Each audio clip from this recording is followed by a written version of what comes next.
Dalam masa yang sama dia boleh tahu juga anak dia ni mengulur ke pergi belajar. Cakap pusing-pusing kali mengulur tempat lain.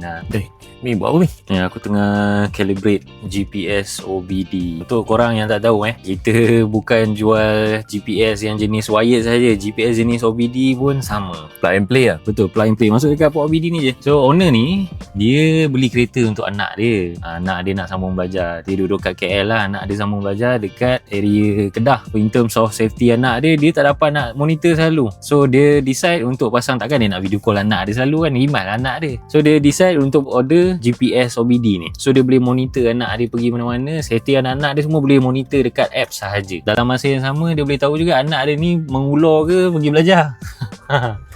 Kan? Betul-betul. Cakap pusing-pusing area UiTM tu je, sekali mengulur tempat lain.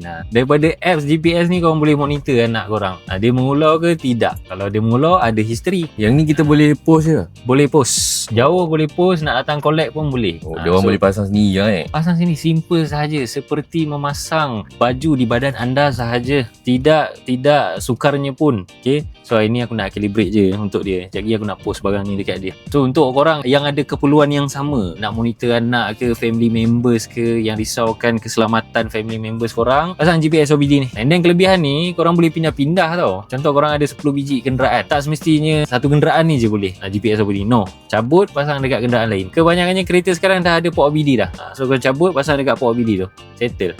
Nak contact admin sekarang.